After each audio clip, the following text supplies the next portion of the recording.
Este es el cierre de una enseñanza que se llama El carácter de los hombres de los últimos tiempos.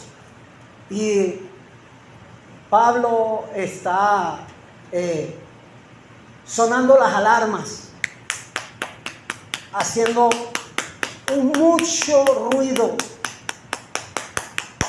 para que se le preste atención a través de la guía del Espíritu Santo, principalmente para su discípulo Timoteo. Allá en la segunda carta de Timoteo, capítulo 3, versículo del 1 al 9, para los que se han olvidado. Pero esto hicimos una comparación con lo que nuestro Señor Jesucristo establecía en cuanto al carácter o las características de los discípulos verdaderos, de esos ciudadanos del reino que está en Mateo capítulo 5, versículos del 1 al 13. Ya eso lo desarrollamos versículo por versículo, característica por característica. Y en esa comparación entonces Pablo hablaba acerca de lo que dice en Romanos capítulo 1 versículos del 28 hasta el 31, que hablaba de las mismas características que el mismo Pablo está, las mismas o son muy parecidas de lo que Pablo está hablando ya en segunda de Timoteo capítulo 3 versículos del 1 al 9. Y entonces Pablo nos detalla allí unas características bastante decadentes, bastantes que dejan mucho que desear. En cuanto a una sociedad normal, en una sociedad pagana puede hacer que esto sea muy normal, pero lo anormal, lo que no era que esto estaba sucediendo dentro de la iglesia. Y Pablo, alentando a su discípulo Timoteo, entonces le hace sonar la alarma y le está dando unas instrucciones dentro de las cuales le dice que este germinadero, ese semillero que parecía que estaba desarrollándose, creciendo en ese tiempo de Pablo, no iba a disminuir, sino que iba a continuar creciendo hasta el día de hoy. Y Pablo lo llama ahí tiempos peligrosos. Estos tiempos peligrosos que comenzaron con la venida de Cristo y que se extiende hasta nuestros días. Entonces, en medio de eso, la comparación entre características y características, está lo que dice Pablo, que en el versículo 1, cuando dice, habla de esto en segunda de Timoteo 3, uno que dice, estos hombres amadores de sí mismos, este es el fundamento, esta es la base de todo el deterioro, de toda la degradación de la sociedad de ese entonces. Era como el imperio romano que comenzó con fundamentos, con valores, con principios que tenían el estándar de una buena familia y que terminó degradándose, deteriorándose. Y entonces para nosotros en este tiempo, Pablo nos sigue instando que eso no se ha detenido, que eso está continuando hasta nuestros días. Y entonces podemos ver una de esas cosas. Comentaba con nuestro hermano pastor y comentaba con mi esposa. ¿Qué tú dices en cuanto a eso? ¿Cómo ves a nuestra familia? ¿Cómo ves a nuestros hijos? ¿Qué tú piensas? Porque yo le comento a mi pastor y lo ha dicho, se lo he dicho delante de ustedes. Yo voy a la Biblia, yo voy a lo que eso se está expresando, ese conocimiento, porque no es para dejarlo allí y solamente en una posición, qué buena información y ya está, sino que me confronto con ella. ¿Qué es lo que Dios me está diciendo a mí como ciudadano del reino de los cielos? Uno que ha sido restaurado, regenerado por la mismísima sangre de Cristo. Ay, hermano, ¿y por qué usted dice eso de usted? Sí, porque estaba perdido. Vivía una vida perturbada. Usted no sabe de dónde, de las profundidades del lodo cenagoso de donde Cristo me sacó. ¿Sabe? Usted no se imagina de las garras del mismísimo enemigo de nuestras almas. Me ha liberado Cristo para que yo esté aquí hoy delante de ustedes exponiendo su santísima, su palabra, para alertarles, para decirles que si usted no presta atención a la palabra de Dios, como hicieron aquellas naciones en aquel tiempo y como dejó la iglesia primitiva que pasara. Porque perdió la palabra el poder de disipar la oscuridad y las tinieblas en ese entonces, y ahora en muchas sociedades de nuestro mundo actual la palabra ha perdido la capacidad de ser sal. ¿Por qué?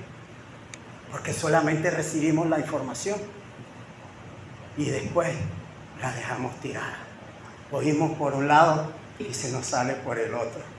No le damos aplicación a nuestras vidas a esa palabra del Señor. ¿Saben?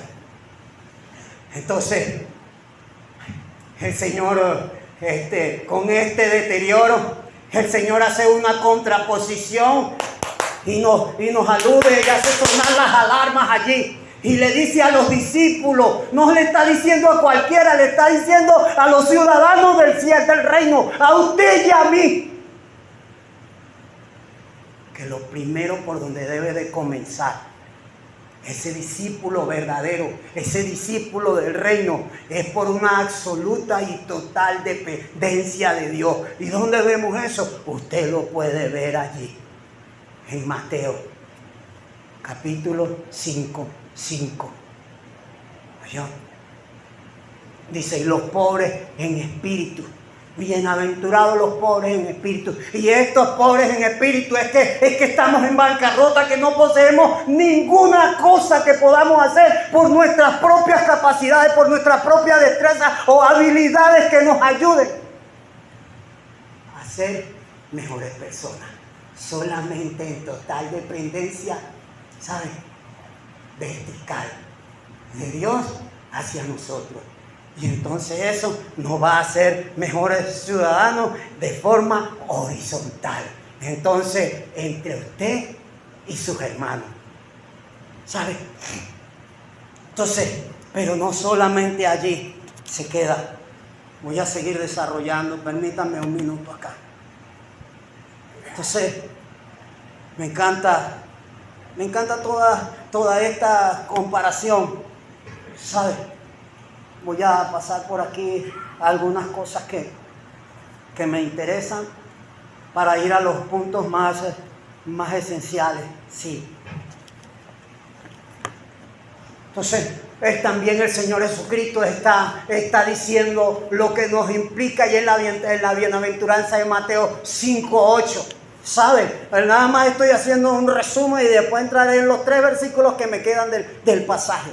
Entonces, Mateo 5:8, cuando habla allí, ¿sabe?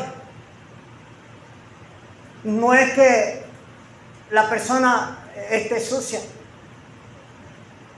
No es la idea central allí, era lo que yo pensaba. Y como comenté, ahora allí lo que el Señor está diciendo es que esa persona, ese discípulo, no tiene ninguna otra competencia. Yo no sé si usted recuerda cuando veía esa caricatura donde había un angelito bueno y un angelito malo. Ahí no sucede nada. En la vida de un discípulo que está plenamente dependiente del Señor, no tiene ninguna otra competencia, porque solamente su lealtad, la lealtad, está hablando de lealtades allí, solamente su lealtad está para Cristo, su lealtad es cristocéntrica y para su palabra y para el evangelio verdadero. ¿Y cuál es ese evangelio verdadero? Que Cristo murió y resucitó a fin de salvar al hombre pecador para que éste se arrepintiese y creyese. Ese es el evangelio verdadero, en ese es el que usted tiene que creer. ¿Sabe? De eso se trata. No hay otras lealtades en el corazón de un discípulo verdadero, de uno que realmente está en Cristo. Entonces,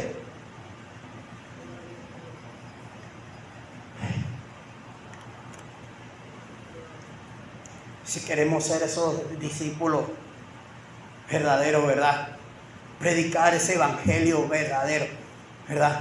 Entonces necesitamos ser, como dice en Mateo 5:9, ¿saben? Necesitamos ser esos pacificadores. Tenemos que ser esa clase de discípulos que andan extendiendo puentes con la cruz de Cristo a cuesta, diciéndole al mundo, sigo a Cristo, ¿saben? Y cargo con mi cruz cada día. Entonces usted extendiendo esos puentes allí entre Cristo y el hombre pecador, usted está haciendo la tarea de ese discípulo verdadero, predicando, enseñando ese evangelio verdadero, no un evangelio diluido, no un evangelio que es azúcar y que empalaga todo y que quiere que todo el mundo le caiga bien.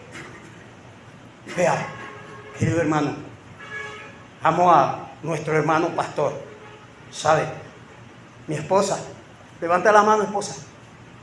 Amo a mi esposa, ¿sabe? ¿Por qué? Porque estas personas me confrontan con mi realidad, ¿sabe? Si usted quiere saber si alguien lo ama, le va a decir las cosas cuando usted lo está haciendo mal.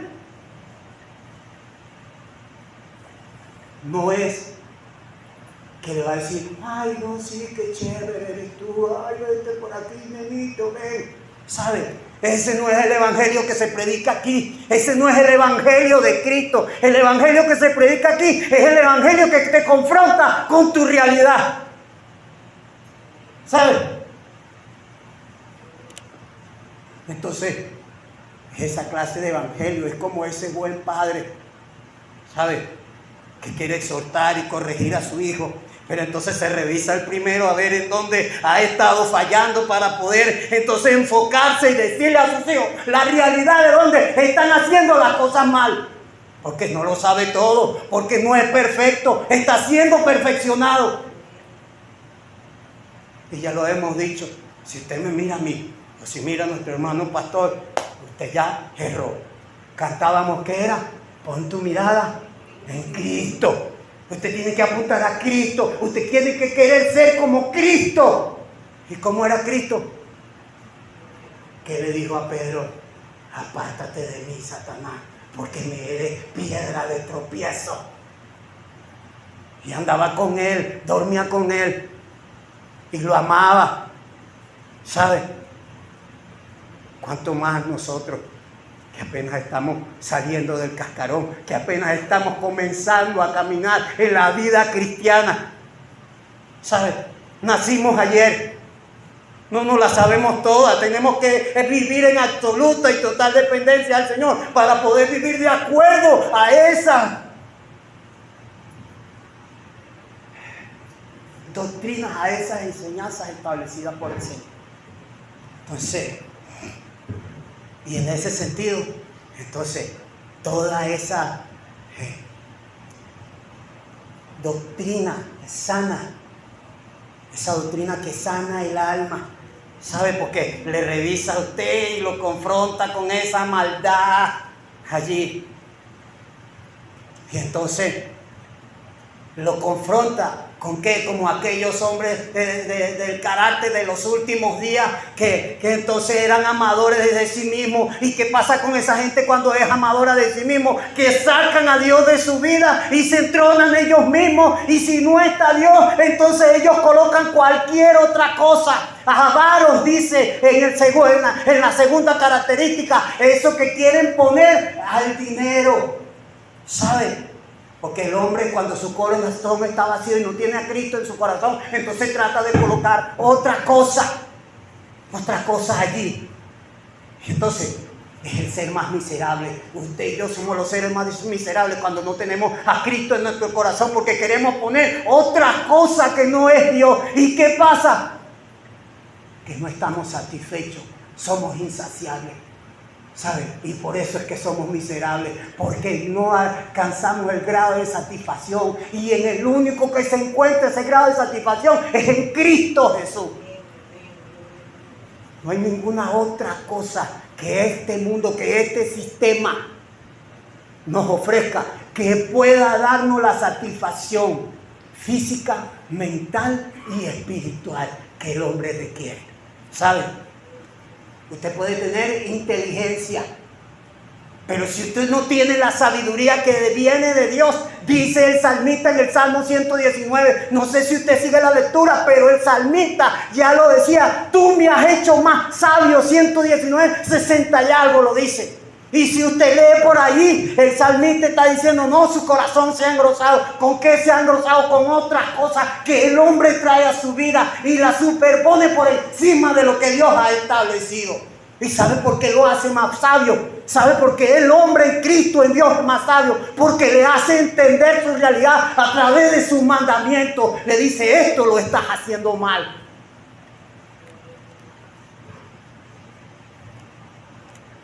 José, no hay más tiempo, iglesia. ¿Sabe? El reino de los cielos ya se acercó.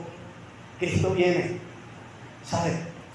Y esto no es repetición así subjetiva. Así, ay, sí, es que Cristo viene. Sí.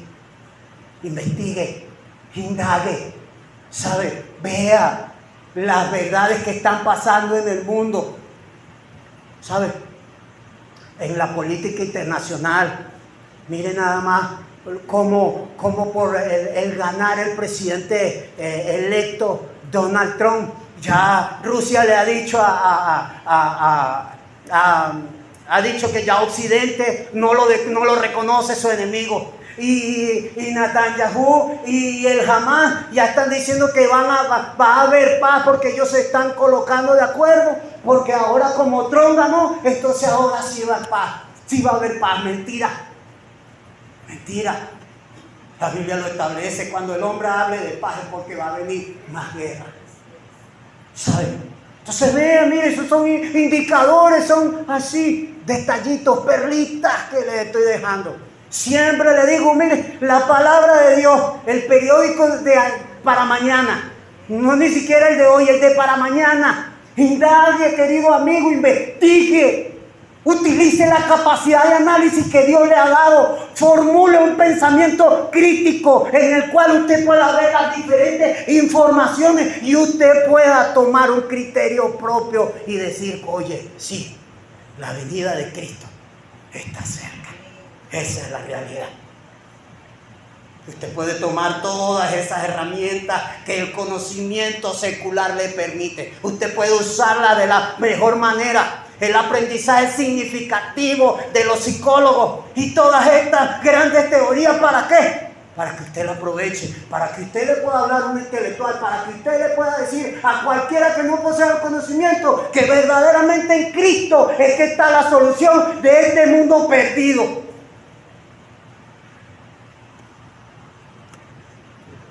Entonces, todo esto que está pasando a estos hombres tienen una forma de actuar. Dice en 2 de Timoteo 3:6. Sí, tengo tiempo, ¿verdad? Sí, me queda algo. Entonces, dentro de Timoteo 3:6 dice, se meten dentro de las casas. Fíjense lo que hacen estos hombres. Se meten dentro de las casas. Estos hombres eran activos. Oye, mira, vea que ahí dice, se meten dentro de la casa porque ellos querían solucionar, a pesar de que eran unos hombres depravados en toda la concepción de esa palabra. Eran degradados, ¿sabe?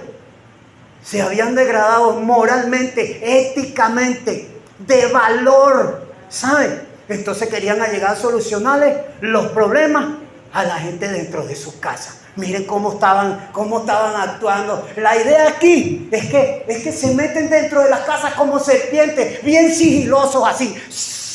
Esa es la idea, ¿sabes?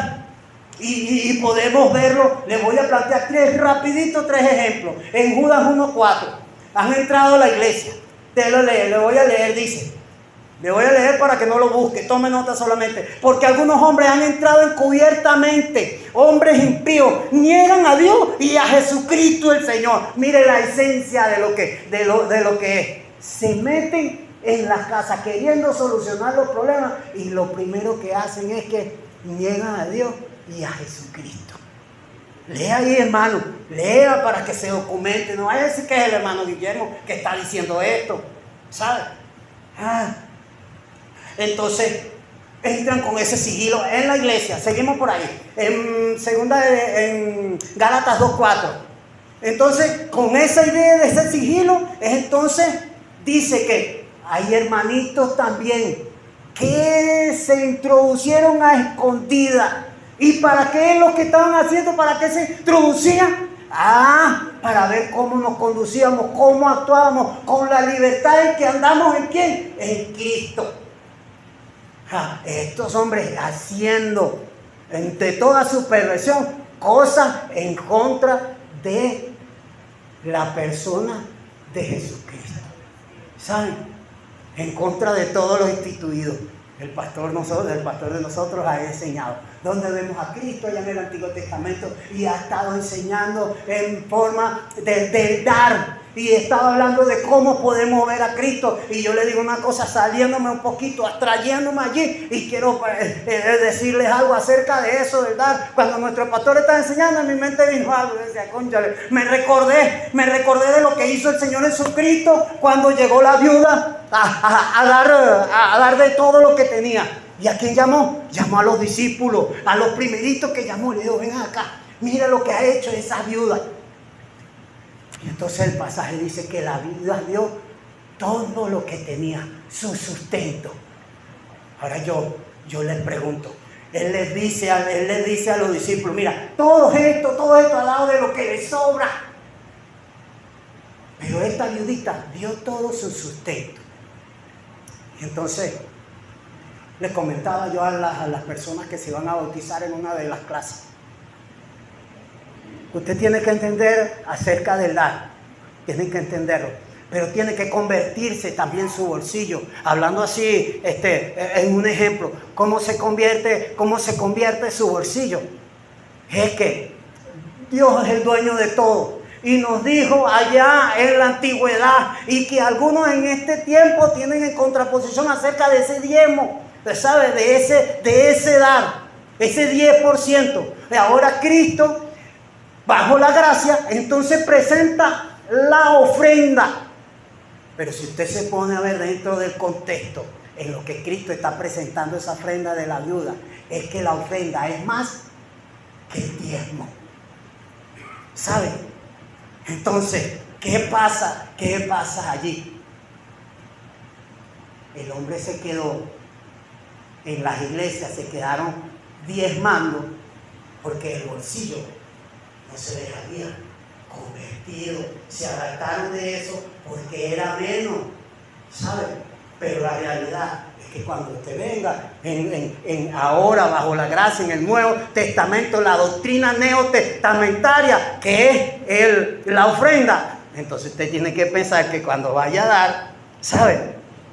Entonces usted tiene que pensar que es más que el diezmo su ofrenda. Ahí se la dejo. Piensen eso. Me devuelvo hacia donde estaba. Entonces, eso no era parte, pero me llamó mucho la atención eso en mi mente. Y entonces sigue, se meten dentro de las casas y dicen en segunda de Pedro 2:1, y hubo también falsos profetas entre el pueblo, como habrá entre vosotros, fíjense lo que dice Pablo después de la coma, falsos maestros. Y le damos gracias a Dios porque se enseña lo que la Biblia establece. Disipamos la oscuridad con la luz de la palabra. Nos dejamos guiar por el Espíritu Santo para que nos guíe a toda verdad. ¿Saben? No es mía esta palabra. Yo no morí en la cruz por ninguno de ustedes. ¿Saben? Cristo fue el que murió en la cruz por ustedes. Y esta es la palabra de Cristo. Tenemos la mente de Cristo. Aquí está.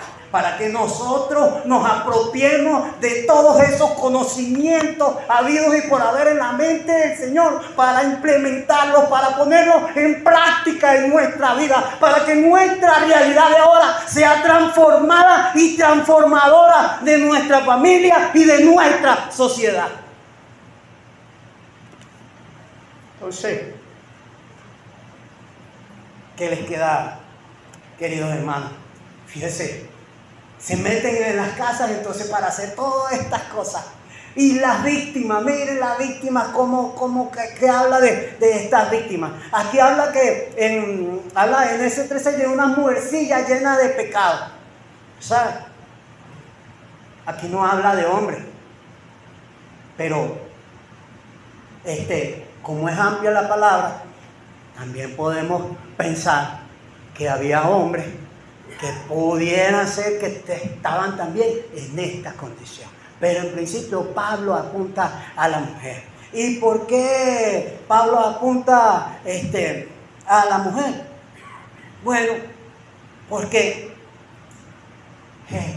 estas mujeres pareciera que a lo mejor tenían alguna necesidad, y estos hombres se metían en estas casas adulándolas, diciéndole lo que querían oír. Tenían la necesidad de que las motivaran, las alentaran, y entonces estas mujeres caían bajo la estrategia de estos falsos profetas, de estos hermanitos, de estos que se metían sigilosamente. ¿Para qué? Para hacer daño, para enseñarles todo lo que está constituido y establecido en la palabra de Dios. Sí, no vamos a decir de que todas las mujeres tengan esas características, porque así hay mujeres que tienen un criterio espiritual sólido, fortalecido en el Señor. Pero sí hay personas, sí hay hermanas, sí hay hermanitos que se dejan influenciar por esos hermanitos. He escuchado que hay hermanos que llaman a los hermanitos para decirles una sarta de cosas en contra de lo establecido por Dios en su palabra, para inducirlos a que piensen o actúen de forma diferente. Estos charlatanes, ¿saben? Son para los que vinieron ayer, esto les va a hacer mucho ruido. Son como esos hombres que estudian a sus víctimas. ¿Saben? ¿Qué era lo que decía la esencia allí de lo que es la nomofobia? Que han utilizado la neurociencia, el análisis crítico, el pensamiento crítico. ¿Para qué?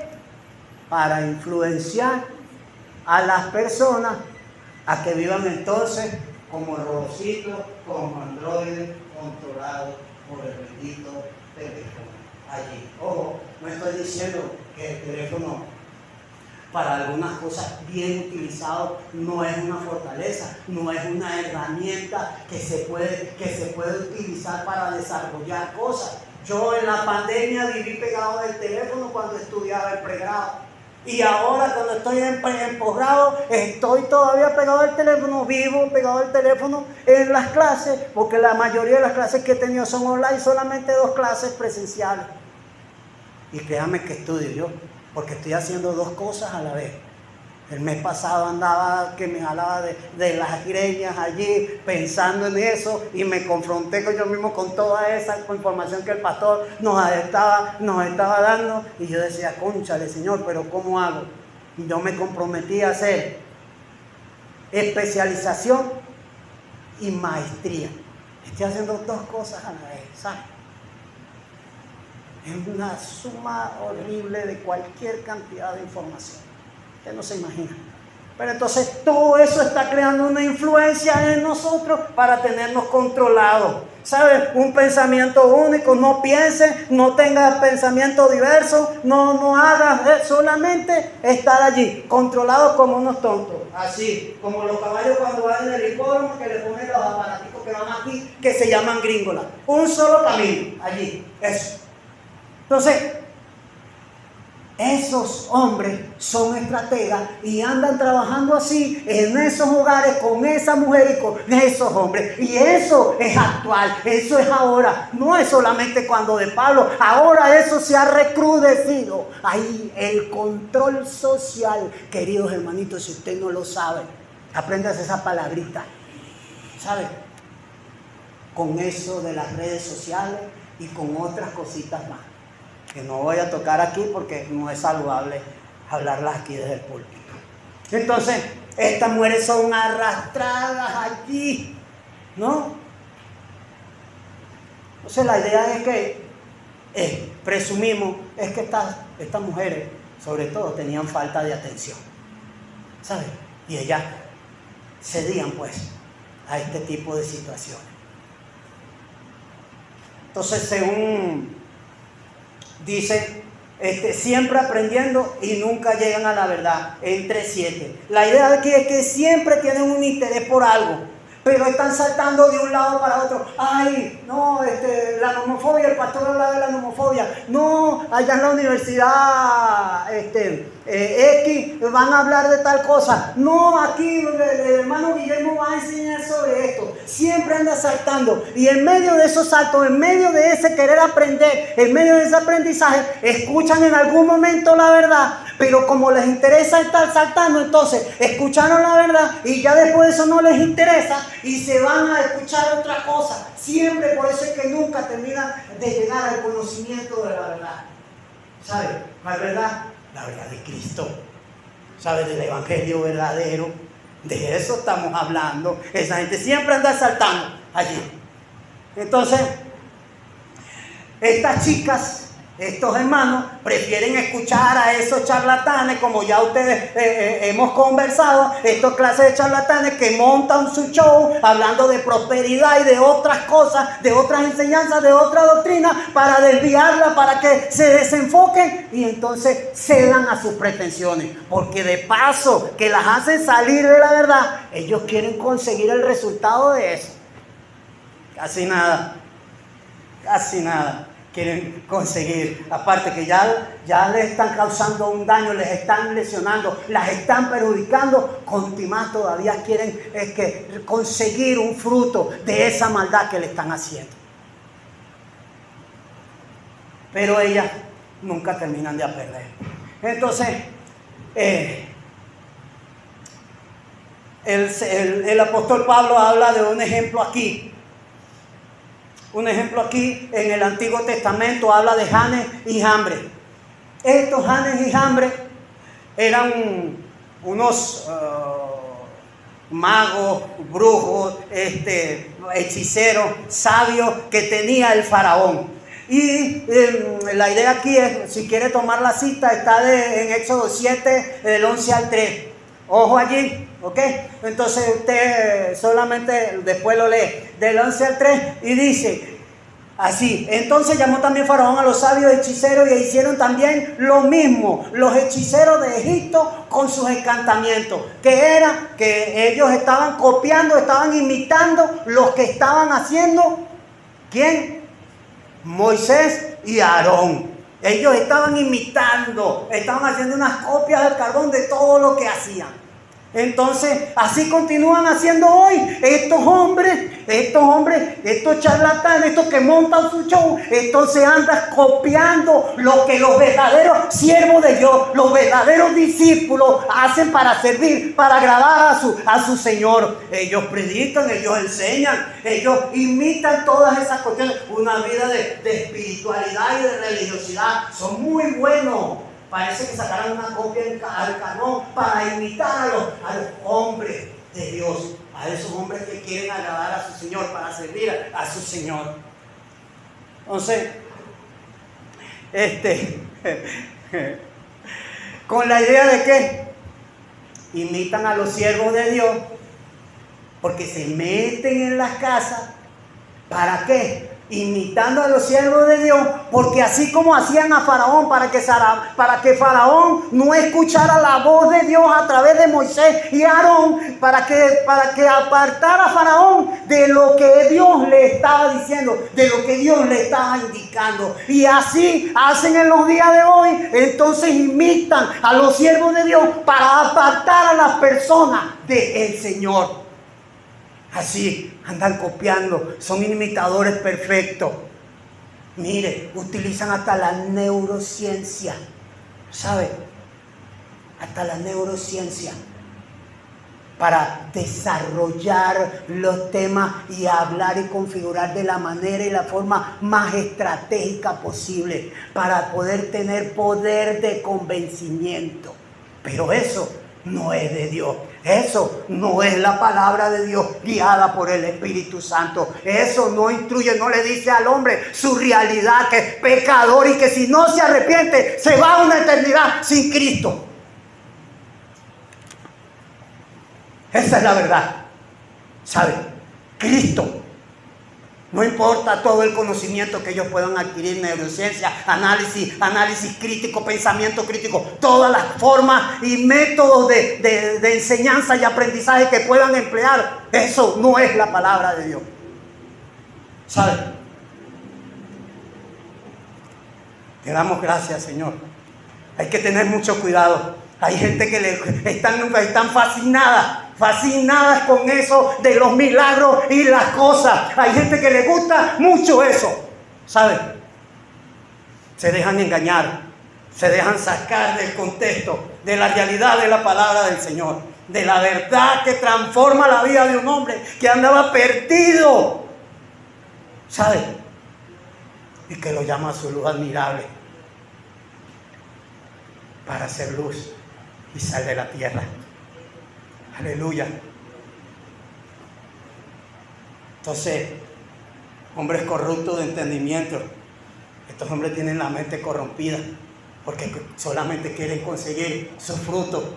Es como cuando empezamos allá en las características en 2 de Timoteo 3:1, 3:1, amadores de sí mismos. Ellos están en el centro de todo y son tan perversos, tan malucos que no quieren amar a nadie. No les interesa a su papá, no les interesa a su mamá, no les interesa la sociedad, no les interesa otra cosa. Solamente están centrados en ellos. No les interesa Cristo, ni Dios, ni nada que se les parezca con las cosas que tienen que ver con lo espiritual, con lo santificado, con lo santo. Y en conclusión, todo desarrollo, todo pensamiento que estas personas puedan desarrollar es cerrado.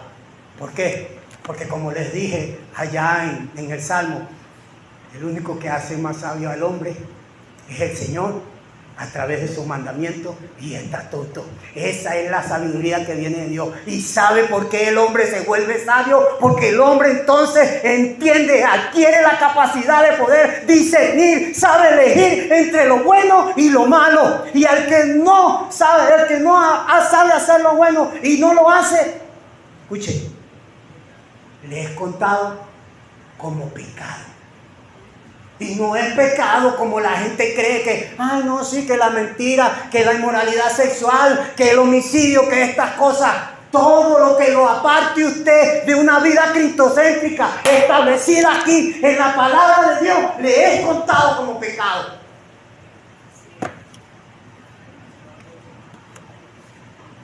No sé.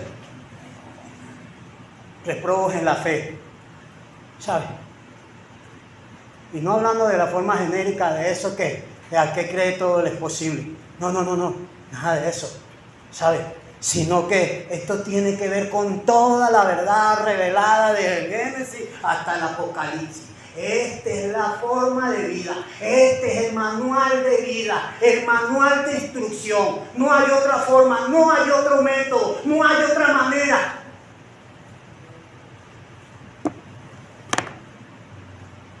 Ellos no se conforman, ¿sabes?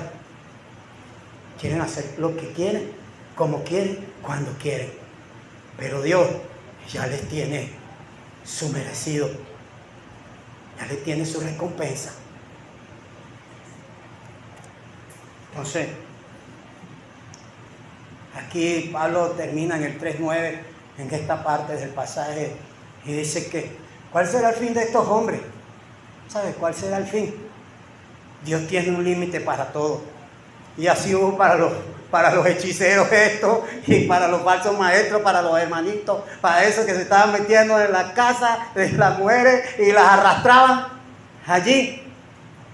Entonces dice en Éxodo 8, 18 y 19, Dios los va a poner en evidencia.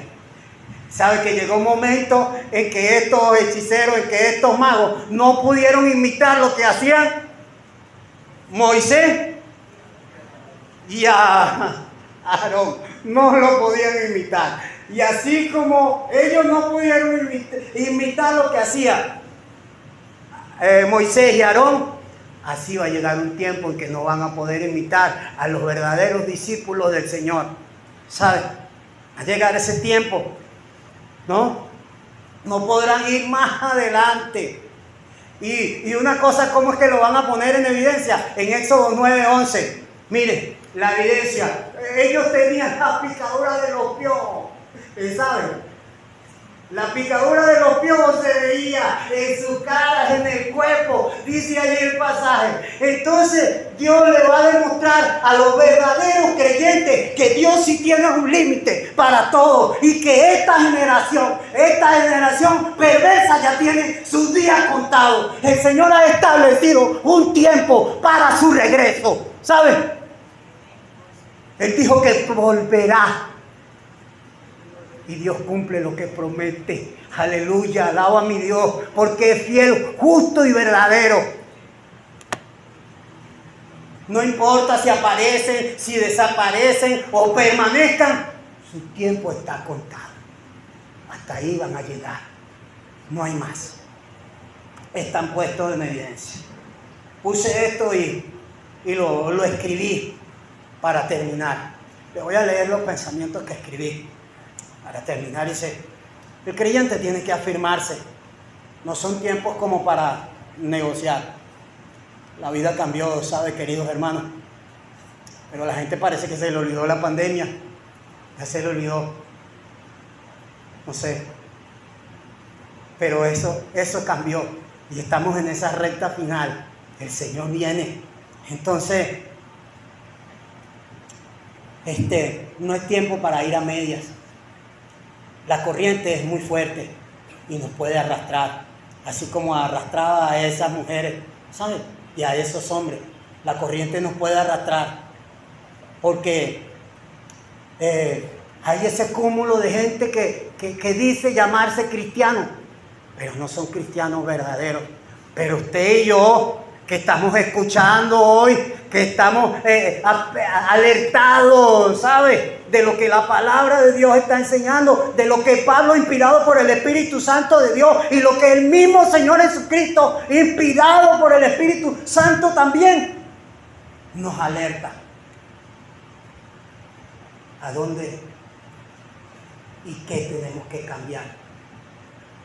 ¿Sabe? El tiempo se agota. Me parece que escucho esa alarma que dice Pablo, ¿sabes? La alarma de esa persecución para aquellos justos, fieles, verdaderos en Cristo. ¿Sabe, hermano? Apercíbase, prepárese. Para usted, querido hermano, que nos visita, hoy es tiempo de reconciliación. Hoy es tiempo de que tú aceptes el evangelio verdadero, la palabra verdadera. ¿Sabes? Esa palabra que te va a ayudar a percibir las cosas de otra manera. Porque dice el Señor en su palabra que el Espíritu Santo nos guía a toda verdad. Y que Él es el camino, la verdad y la vida. Si tú quieres acomodar las cosas con el Señor hoy, yo te invito. Yo quiero orar por ti. Esposa, por favor, yo quiero hacer un llamado especial a mi familia, en el nombre del Señor, a mis hijos, a mi esposa.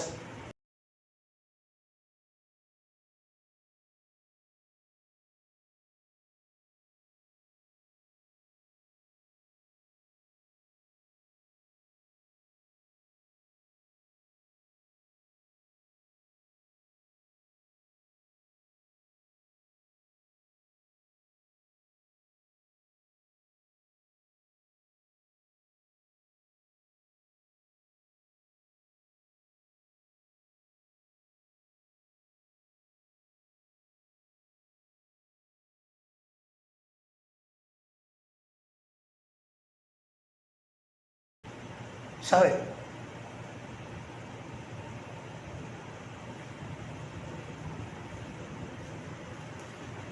Y al resto de la iglesia, con el permiso de nuestro pastor.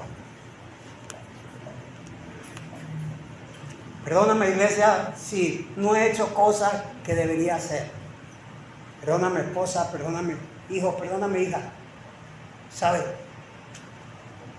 Estoy tratando de ajustarme no a lo que el mundo quiere. Estoy tratando de ajustarme a esto, a lo que Cristo me enseña. Necesitamos entonces arreglar nuestras vidas. cosas que definitivamente tenemos que cambiar, que tenemos que mejorar. No podemos seguir siendo iguales. ¿Sabe? Usted tiene que revisarse. Necesitamos revisarnos continuamente, porque la única manera en que usted y yo la podamos hacer es como dijo el Señor en su palabra, que vivamos en absoluta dependencia de Él, y que en nuestro corazón no haya ninguna otra lealtad que no sea a Él y a su palabra y al evangelio que está dentro de su palabra. Ese evangelio verdadero que confronta al hombre con su realidad, que le dice que es pecador.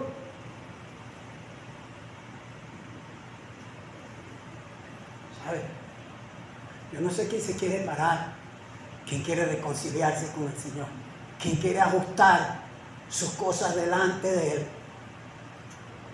¿Sabe? Hoy es el día. De repente salga de aquí y a lo mejor no regrese más, porque nuestra vida es finitica.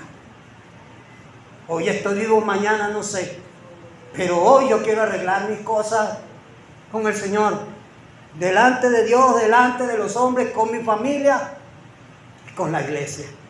¿Sabe? Yo estoy en paz.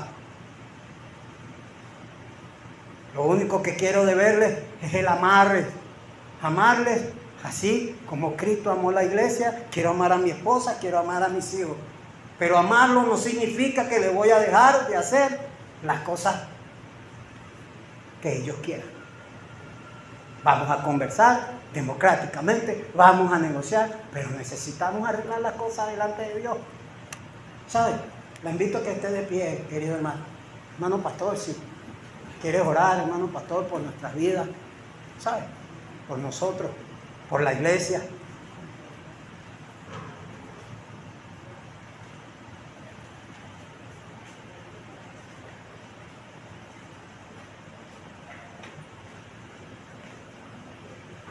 Bendito Rey de los cielos, gracias te damos por tu palabra primeramente, Señor, que tu palabra siempre nos enseña, siempre nos muestra, Señor, siempre nos guía. Esa debe ser siempre la brújula de nuestras vidas, Señor amado. Gracias te damos porque siempre podemos hacer un borrón y cuenta nueva, Señor bendito, cuando nos decidimos verdaderamente, Señor, a seguirte, a buscarte, a dejar a todo aquello atrás, Señor, que no nos lleve a una comunión, a un crecimiento contigo, Señor amado. Por eso, Señor, primeramente quiero pedir delante de ti, Señor, te interesa esta decisión de mi hermano Guillermo, que somos tu familia, para que tú seas cada día llenándole de sabiduría, que seas tú cada día, Señor, que estas palabras que él ha dicho estén afirmadas, Señor, no en su opinión o en su fuerza, sino en ti, Señor amado, en esa dependencia absoluta de ti, Señor, y venga a ser pues siempre esa bendición para su hogar, Señor. Igualmente te pido por cada uno, para que tú les bendigas grandemente, Señor, siempre conforme a tu poder, a tu voluntad, Señor bendito, esté siempre en sus vidas. Señor, y te pido como congregación, ayúdanos a nosotros, Señor, ayúdanos a reflexionar, ayúdanos a que podamos ver en un espejo, Señor, y ver si lo que vemos allí es lo que tú ves, Señor, conforme a tu palabra, conforme a lo que tú quieres, Señor, en nosotros. Ayúdanos a ser más como tú, Señor, pero para eso tenemos que renunciar a aquellas cosas que nos apartan de ti, que nos separan de ti, Señor. Eso no viene, Señor, sino una decisión. Por eso debemos verdaderamente decidir por ti, Señor amado. Que no sean palabras, Señor, nuestras, sino que verdaderamente sea respaldada por la acción, Señor. Guíanos a eso, ayúdanos a eso, Señor amado. Entendemos nuestra debilidad, pero también entendemos, Señor, que el tipo de encontrar la fortaleza necesaria para seguir adelante, paso a paso, día a día, Señor, buscando siempre tu bendita voluntad y entendiendo que esa voluntad va a ser de bendición para nuestra vida, para nuestra familia, aún para esta nación, Señor. Te lo pedimos en tu bendito nombre. Amén.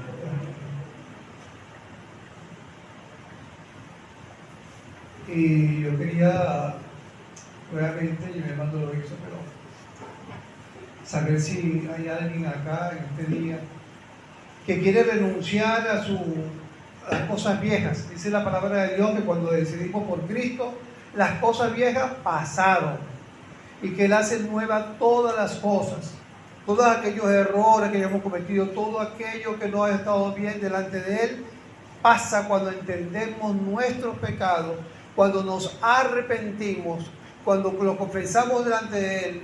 Y dice la palabra que Él nos perdona, nos limpia de toda maldad. Pero para eso tenemos que entender que está esa situación en nuestra vida, entender que no hemos vivido una vida agradable para Él. Hemos pecado en pensamiento, en palabra, en acción, y solamente Él está esperando que lo reconozcamos, que podamos reconocerlo delante de Él y que le pidamos su perdón y Él nos lo dará. Y al Él otorgar ese perdón, tenemos entrada en el reino de los cielos. No hay otra manera de entrar en el reino de los cielos si no tenemos ese perdón de Dios. Y pregunto, ¿habrá alguno que quiere ese perdón de Dios? ¿Habrá alguno que quiere caminar ahora con Cristo? ¿Habrá alguno que quiere de aquí en adelante tener una nueva vida? Si aquí hay alguno, voy a invitarlo que haga esta oración. También igual, pues, también por YouTube se está grabando. Te invito que si hoy quiere decidir por Cristo, haga esta oración. Yo voy a hacerla como si fueras tú. Pero recuerda, eres tú en estos momentos buscando una relación con Cristo. Oh Dios Todopoderoso, vengo delante de tu santa presencia en esta hora, reconociendo, Señor, que he pecado en pensamiento, en palabra, en acción, y que esto no es agradable delante de ti. Que te he ofendido, Señor, con esos pecados. Quiero vivir una vida, Señor, delante de ti, limpia, agradable. Por eso te pido que me perdones, que me limpies de todo pecado y de toda maldad. Lávame con la sangre de nuestro Señor Jesucristo. Te lo pido, Señor, y dame el regalo de la vida eterna. Porque te lo pido en el nombre de Jesús. Amén.